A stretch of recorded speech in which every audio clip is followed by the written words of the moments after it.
जय श्री राम। आपका बहुत बहुत स्वागत है।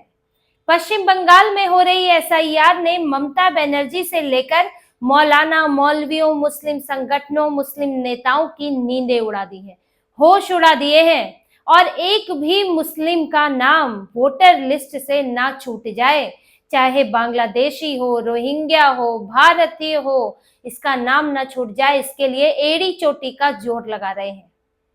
इसके लिए मस्जिदों को भी काम पर लगाया हुआ है। 40,000 मस्जिदें, पश्चिम बंगाल की 40,000 मस्जिदों को एक्टिव कर दिया गया है कि वो अब सिर्फ नमाज ना पढ़वाएं, वो अब एसआईआर के फॉर्म भरवाएं, एसआईआर के दस्तावेजों का जुगाड़ करवाएं, ताकि जो भी मुसलमान हो उसको नाम जो है वोटर लिस्ट में उसका नाम जरूर आ जाए, वो वोट देने लायक बन जाए। 40,000 मस्जिदें एक्टिव हो चुकी हैं। इमामों को बोल दिया गया है कि नमाज के बाद अब यहाँ पर हेल्प सेंटर चलेगा, यहाँ पर एक तरह के कैंप बनेंगे और वहां आने वाले, नमाज के लिए आने वाले मुसलमानों को बताया जाएगा कि एसआईआर का फॉर्म कैसे भरना है, क्या गलती नहीं करनी है, क्या दस्तावेज देने हैं, दस्तावेज नहीं है तो वो कहाँ से आ सकते हैं, ये सारी चीजें की जाएंगी। और ये तो घोषित तौर पर सामने आ रहा है। इसके अलावा भी क्या क्या बताया जा सकता है? क्या ये भी बताया जा रहा है कि अगर एसआईआर में नाम चढ़ जाए तो आपके वोट की दिशा क्या होनी चाहिए, आपके लिए फायदेमंद कौन हो सकता है, कौन आपके लिए परेशानी खड़ी कर सकता है। क्योंकि जब मस्जिदों में गैर धार्मिक काम होने ही लगे हैं तो फिर क्या क्या वहां पर हो रहा होगा। वैसे तो तकरीरों में पहले से ही बताया जाता रहा है, घोषणाएं पहले से होती रही है कि ये आपका वोट कहाँ पड़ना चाहिए, किसको समर्थन करना है, कौन से कैंडिडेट को करना है। तो ऐसे ही नहीं पूरा ध्रुवीकरण एक साथ सब जो है मुसलमान एक ही दिशा में चल पड़ते हैं चुनाव के समय। लेकिन अब तो खुले तौर पर चीजें हो रही हैं।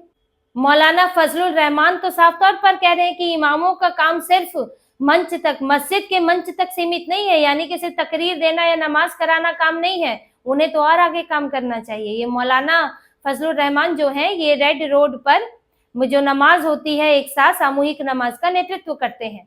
अब ये तो साफ कह रहे हैं कि मौलानाओं को जो है ये राजनीतिक काम भी करने चाहिए और एसआईआर साफ तौर पर राजनीतिक काम है। आप इससे ये नहीं कह सकते हैं कि ये तो हम कोई सामाजिक काम कर रहे हैं, ये एक चुनावी प्रक्रिया के लिए होने वाला काम है जो एक निश्चित समय के लिए हो रहा है। और आप उसमें मस्जिदें भी घसीट लाए हैं कि मस्जिदों में हम हेल्थ सेंटर बनाएंगे। और सिर्फ यहीं तक नहीं रुका है, कई मुस्लिम संगठन जो सामाजिक संगठन के नाम से चलते हैं लेकिन वो मुस्लिम संगठन भी इसमें लगे हैं। कोलकाता की एक मस्जिद है नखौदा मस्जिद, उसके इमाम है शफीक कासमी।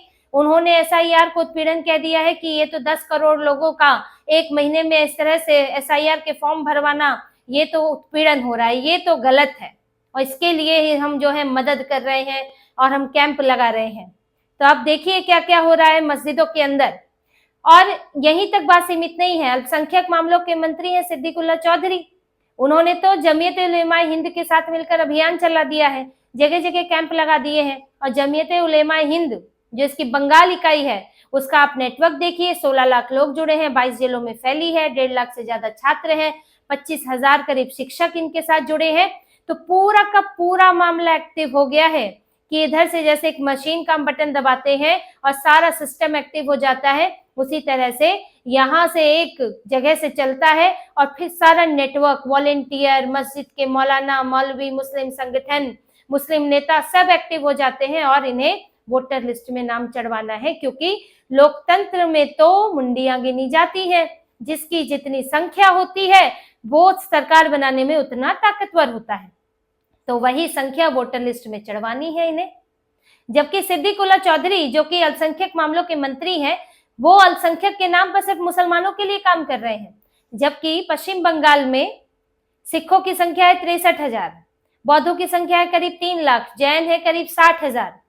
लेकिन ये अल्पसंख्यक नहीं है इनके हिसाब से, इनके हिसाब से मुसलमान अल्पसंख्यक है, जो अब अल्पसंख्यक वहां रहे भी नहीं, 30% आबादी वाले, और बल्कि कई जगहों पर तो हिंदू अल्पसंख्यक हो चुके हैं। तो ये दिखता है कि अल्पसंख्यक मामलों का मंत्रालय जो है पश्चिम बंगाल में वो मुस्लिम मामलों का मंत्रालय बन चुका है। और ममता बनर्जी के इशारे पर सिद्दीकुल्ला चौधरी ये सब काम कर रहे हैं। आखिर ममता बनर्जी की मंजूरी के बिना तो कर नहीं सकते। लेकिन इस सब के बीच में इनकी परेशानी तो दिखती ही है, पर एकजुटता भी दिखती है कि कैसे सब एक साथ एकजुट हो जाते हैं और इन्हें पता है कि संख्या रहेगी तो फिर हमारी ताकत भी बनी रहेगी। आखिर ये मौलाना मौलवी और ये मुस्लिम संगठन नेताओं का क्या महत्व रहता है? यही आम मुसलमानों को संचालित करते हैं। आखिर आम मुसलमानों को ख्वाब थोड़ी आता है कि हमें इसी को ही वोट देना है, उनको बताया जाता है। अगर ये लोग ना बताएं तो वो अपनी मर्जी से, अपनी पसंद से देंगे। विधायक पसंद होगा तो देंगे, नहीं पसंद होगा तो नहीं देंगे। या पसंद हो या ना पसंद हो, काम कर रहा है नहीं कर रहा है, टीएमसी वाले को देना है तो देना है, ध्रुवीकरण करना है तो करना है। और इसीलिए राजनीतिक पार्टियां इनके इर्द गिर्द घूमती हैं।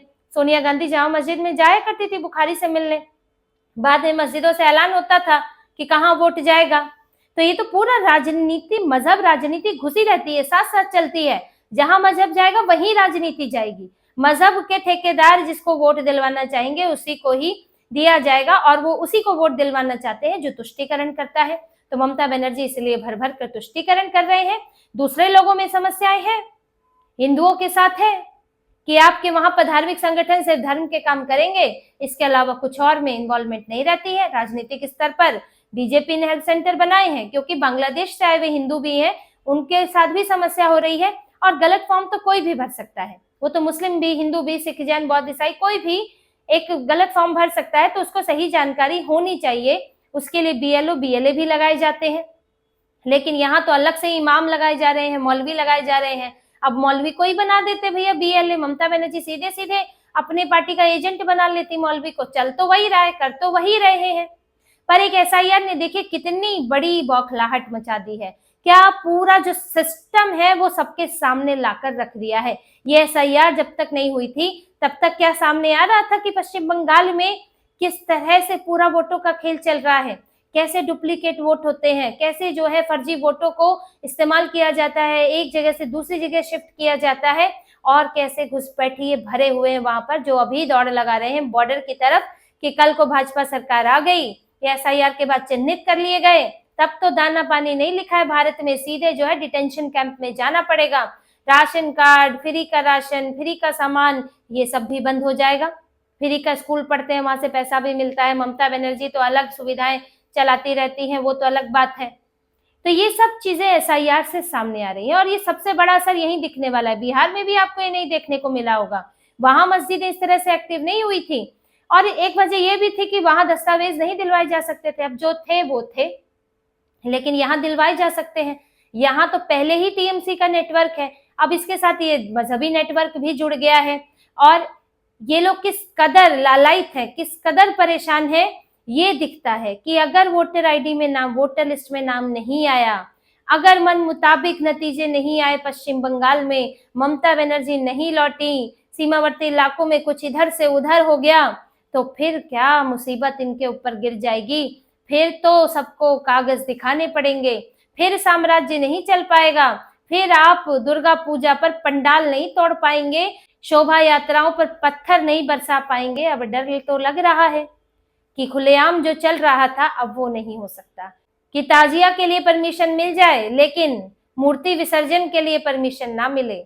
ये हाल कर दिया गया है पश्चिम बंगाल का। ममता बनर्जी पश्चिम बंगाल में पूरी तरह से तुष्टीकरण में डूबी हुई है और उनका पूरा साम्राज्य इस पर टिका हुआ है।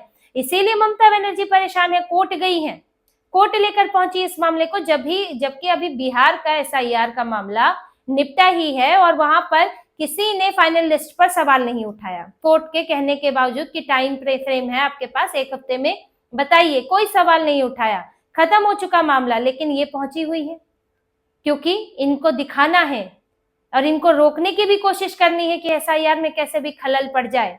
यहाँ तक कि बयान दे रही है मेरा गला काट लो, पर एसआईआर रोक दो, एसआईआर नोटबंदी जैसा है, ये वोट बंदी है, तरह तरह के बयान दे रही हैं।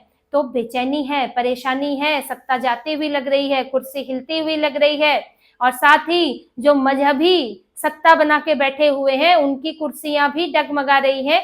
तो कोई एक चीज इससे प्रभावित नहीं होने वाली है। यहाँ सत्ता का डर तो सता ही रहा है, लेकिन अगर सत्ता गई तो उसके बाद कौन कौन से नेटवर्क का भंडाफोड़ होगा, कौन कौन से ये फर्जी काम रुक जाएंगे, इसी का ही डर लग रहा है। और एसआईआर इसका बड़ा कारण बनने जा रही है। तो एक एसआईआर, कई और चेन रिएक्शन एसआईआर से हो गए हैं, और पश्चिम बंगाल की राजनीति की तहों में छुपी हुई ये सांप्रदायिक राजनीति, तुष्टीकरण की राजनीति, ये मजहबी साम्राज्य अब सबके सामने खुलकर सामने आ गया है। तो इसी तरह की और खबरें और विश्लेषण आपके लिए लाते रहेंगे। हमसे जुड़े रहिए, सब्सक्राइब कीजिए, कमेंट कीजिए। बहुत बहुत धन्यवाद। जय श्री राम।